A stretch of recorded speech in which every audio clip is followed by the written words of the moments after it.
बिना कुछ त्याग के इस दुनिया में किसी से कुछ नहीं मिलता। कुछ पाने के लिए कुछ खोना पड़ता है, बड़ी पुरानी कहावत है। पहाड़ पे चढ़ने वाला पर्वतारोही कभी ये नहीं देखता उसके पैरों में कितना दर्द है। अगर वो अपने पैरों के दर्द को देखेगा तो कभी ऊपर चढ़ ही नहीं पाएगा।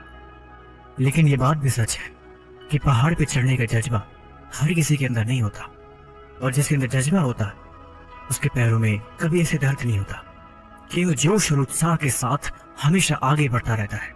मंजिल तक पहुंचने का उत्साह इतना अंदर होता है कि हर मुश्किल उसे आसान लगती है।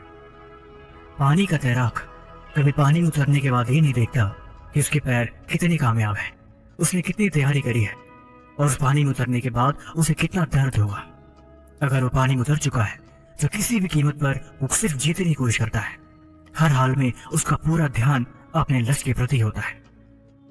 अगर मैदान में उतरने के बाद वो इन नाकामयाबियों को देखे, अपने दर्द को महसूस करे, तो निश्चय है कि कभी कामयाब हो ही नहीं पाएगा। इसीलिए इन चीजों को उसे पहले ही छोड़ना होता है। या तो पहले इन चीजों को छोड़ दे, या तो फिर मैदान में उतरे ही ना। दोनों चीजों एक साथ कभी नहीं हो सकती। इसीलिए अगर आपको भी कामयाब बनना है तो आपको सब कुछ छोड़ना होगा। अपने आराम को छोड़कर, अपने कंफर्ट जोन को तोड़कर मंजिल की तरफ आपको निकलना होगा। कुछ महीनों के लिए हर एक चीज से स्थान आता खत्म कर देना होगा। जिंदगी में चीज और भी देखोगे जिसको आप बहुत प्यारा दोस्त मानते हो, असल में दोस्त है ही नहीं। थोड़ा आप उससे कामयाब होकर दिखाओ, थोड़ा आप उससे आगे बढ़ के दिखाओ, सब पता चल जाएगा कि क्या हकीकत है और क्या झूठ है। इसीलिए अब तुम जागो, अब तुम उठो, और अब तुम अपने आप को समझो। दोस्ती यारी छोड़ो, टाइम पास की चीजों को खत्म करो, और अपने लक्ष्य के प्रति बढ़ना शुरू करो। कुछ महीनों बाद तुम खुद देखोगे कि ये सारी चीजें कितनी कामयाब हो गई है।